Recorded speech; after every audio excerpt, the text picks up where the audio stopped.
The wounded beast smoke covered the red sky. The ground shook as distant explosions echoed across the battlefield. Dead machines and broken bodies lay everywhere. The war between humans and the Zellari had turned this alien moon into a graveyard. Corporal. Dean moved quickly, searching for any survivors. He was a combat medic trained to heal even in the middle of chaos. His hands were dirty, his armor cracked, but he kept moving. That's what he did. He saved lives. Suddenly he heard something strange. Not a human cry, not a machine's beep. It was a low growl, like a wounded animal. But this was no animal. Dean followed the sound, carefully stepping over rubble and burnt metal. Behind a broken wall he saw her. It was a Zellari female. Her body was covered in black and purple armor, but it was damaged. Blood leaked from her side. Her glowing eyes flickered with pain and rage. She had long claws, sharp fangs, and looked more like a hunter than a victim. Her breathing was rough like a wild beast. Dean froze. Everyone knew what Zellari warriors were like. Deadly, fast, and merciless. She could kill him with one good strike, but she didn't move. She was too weak. Dean looked around. No one else was there. His radio was dead. No one would know if he left her to die, but he didn't. He stepped forward, slowly, holding his hands up. "I'm not here to fight," he said calmly. "You're hurt. I can help." She hissed, her claws twitching. Her alien tongue growled something he didn't understand, but her eyes followed his hands. Dean knelt beside her, his heart beat fast. One wrong move and she'd tear him apart. But he opened his medical kit just like he would for a human soldier. He spoke gently. "Hold still. You're bleeding bad." She growled again. But she didn't stop him. Her side had a deep wound, burned and cracked. It was from a plasma shot. If he didn't act now, she would die. He cleaned the area, applied pressure, and injected a healing compound. Her body trembled, but she didn't fight him. It was strange. She was supposed to be a monster, an enemy. But right now she looked scared, angry, alone. Dean wrapped her wound, then placed a thin blanket over her shaking form. Her skin was cold, her breath unsteady. He stayed close, watching her. After a few minutes, she opened her eyes again. Her voice was quiet but sharp. "Why, help?" Dean smiled a little. "Because that's what I do." She stared at him, confused. No one ever helped her kind. She had only seen hate from humans, but this one was different. Her eyes slowly closed, the pain making her sleep. Dean leaned back against the wall, still watching her. The sounds of battle were far away now. Just silence and broken ruins. He didn't know her name. He didn't know if she would wake up and kill him. But something told him she wouldn't. Not anymore. The girl who hated kindness. A soft wind blew across the broken moon. Inside a ruined bunker, she opened her eyes. Her claws twitched. Her wound still hurt, but the pain was dull now. Controlled. Strange warmth covered her body.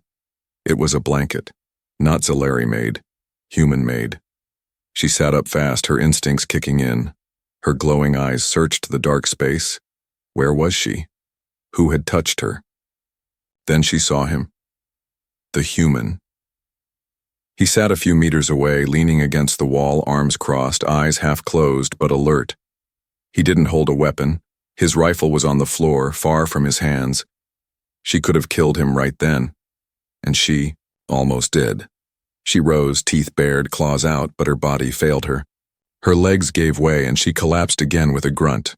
The pain reminded her she was still healing. He didn't move, didn't shout, didn't raise his hands in fear. He just looked at her and said calmly, "Morning." Her lip curled. Why didn't you kill me?" "I don't kill the wounded," he replied, "even if they've got fangs." She didn't like his voice. It was too calm, too soft. She hated soft things. "You're lying." "I'm not." She tried to sit up, straighter. "We're enemies. Right now you're just hurt," he said, "and I'm a medic." The words confused her. No human had ever spoken to her like this. Her whole life she was told humans were cowards, liars, murderers. Yet this one had stopped in the middle of war to save her. A Zalari, a killer, and now he treated her like someone. It made her furious. She turned her face away. "You'll regret this," she muttered. He shrugged. "Maybe. But I'd regret watching someone die more." Silence filled the space. She didn't understand this human. Why didn't he chain her, mock her, fear her? She had seen his kind burning villages, tearing down Zalari nests, shouting with laughter as they destroyed. But this one had no fire in his voice, only strange, stubborn peace. She hated it. But deep inside, something else stirred. Something unfamiliar. She wasn't used to being treated like she mattered, and it scared her more than pain ever did. She closed, her eyes trying to shut it all out. The pain, the confusion, the strange way his words sat heavy in her chest. The human didn't speak again. He just quietly took out a ration bar, split it in half, and placed a piece near her side, without a word. Then he leaned back and rested again. She didn't take the food. Not yet. But she didn't growl either.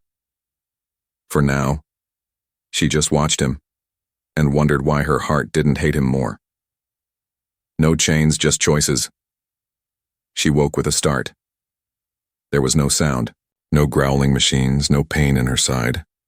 Only the soft flicker of light from a broken ceiling panel above. For a moment, she forgot where she was. Then she remembered. The human. Her eyes darted across the room, but he was gone.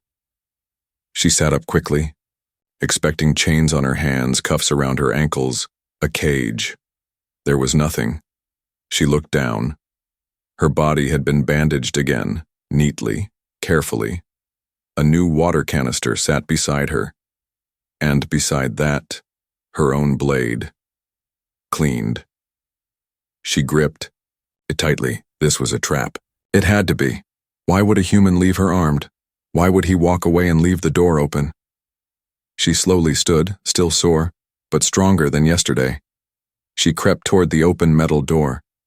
Just outside, she saw broken ground and the dark sky of the alien moon. Freedom, but no soldiers, no guards, no threats. She could run. She could disappear into the rocks, find her people, return home. She could come back with a squad and finish this place, but her legs didn't move. Instead, she stepped out quietly and followed the faint sound of voices. She found him again. Dean was kneeling beside a wounded alien, not Zalari, but from another race, a small trader species. He was stitching the creature's shoulder while humming some slow human tune. The wounded alien looked frightened. Dean offered him water. "Easy, buddy," Dean said softly. "I've got you." She watched, from behind a wall, hidden. He didn't act kind only with her. He treated everyone like this, even those who weren't human, even those who weren't soldiers, even those who couldn't give him anything back. Her claws loosened. She could have left, but she stayed. Something about this human didn't make sense. She'd been taught that kindness was a weakness, that humans faked compassion to gain control, but this one didn't seem to want anything. Not power, not praise, not even safety. He just helped. And for the first time, she felt unsure of herself. What if he wasn't pretending? What if some humans truly were different? She stepped back into the shadows, returning to the room quietly. She didn't want him to see she had followed him, but when she sat down again, the corner of her lip twitched, not a smile, but almost. She didn't eat the ration bar last night, but tonight, she would. Not because she was a prisoner, because she was starting to believe. She wasn't one. No chains, just choices. She woke expecting pain, but found peace instead. The cold floor beneath her felt softer than before. Her wound no longer screamed. Her claws were still sharp, her body still tense. But something had changed. She was alone. She blinked, confused. The human was gone. Her first thought was to escape. Her second was to attack. But as she slowly sat up, her eyes locked on the door. It was open. No force field, no guards, no cage. She looked down at herself. No cuffs, no restraints, not even a camera watching her. Beside her, carefully folded, lay a clean set of human medical cloth. Not armor, not chains, but care. She stood dizzy for a second, her tail flicked in tension. She stepped toward the open door, claws half drawn. No traps, just silence. She stepped outside the small shelter and stopped. The sky was full of stars. The same stars her people once swore they would conquer. But now, standing under them, she didn't feel like a conqueror.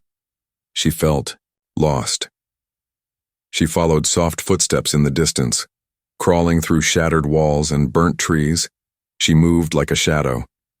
And then, she saw him, the human, not in armor, not in battle.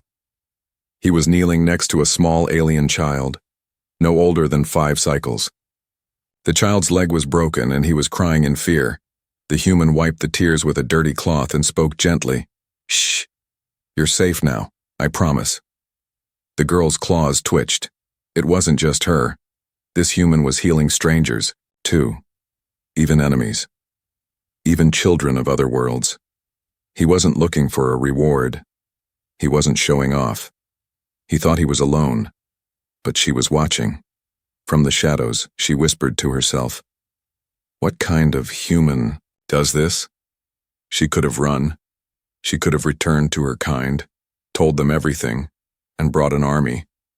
But she didn't. She walked back to the shelter, quiet, thoughtful. There, she sat down slowly and stared at the ration bar he had left. For a long time, she didn't move. Then, softly, carefully, she unwrapped it and took her first bite. Not because she was starving, but because she was starting to understand. The human hadn't set her free with words or keys. He had done something. Worse, he gave her a choice.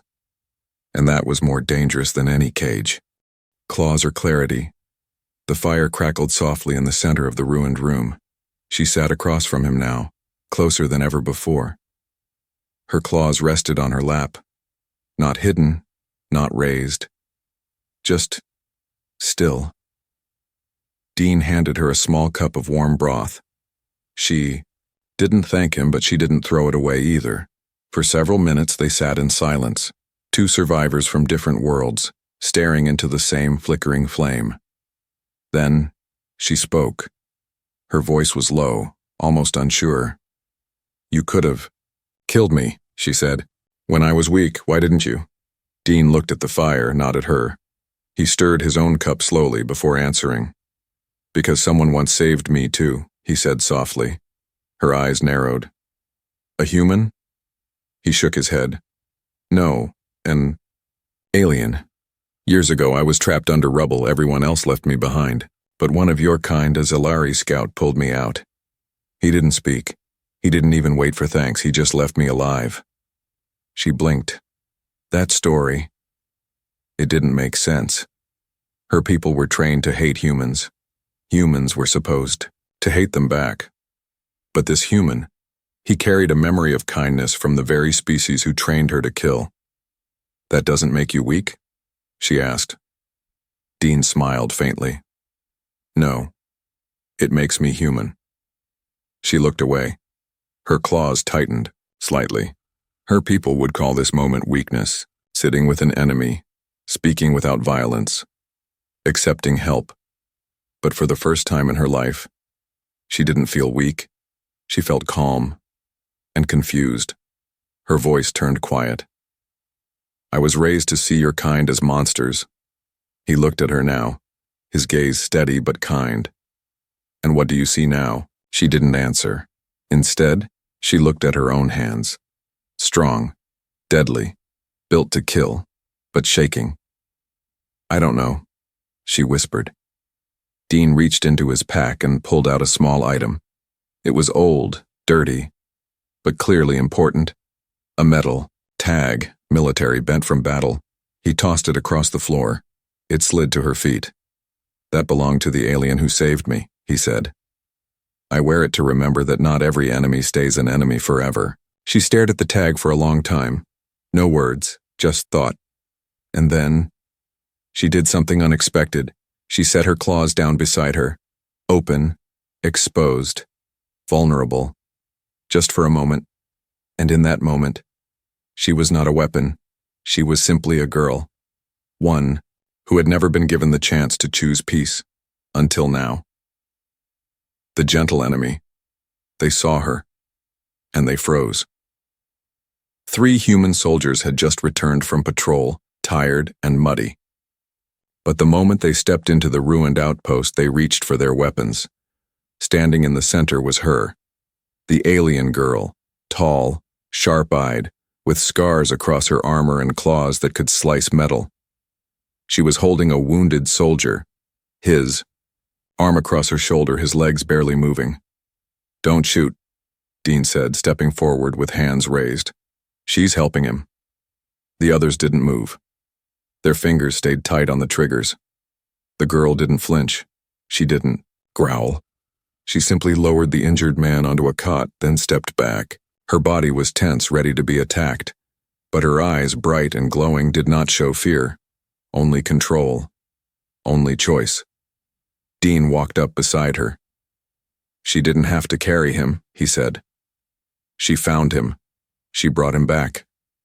One of the soldiers spat on the ground. "She's one of them. You think she just turned good overnight?" Dean looked at her. She looked at the soldier. And then she bowed her head slightly. Not low. Not in submission. But just enough to show something new. Respect. For humans. For herself. For the choice she made. Dean's voice was firm. She could have run. Could have killed him. But she brought him here instead. The soldiers didn't know what to say. The silence felt heavy. Finally, one of them lowered his weapon. "I'm watching her," he muttered.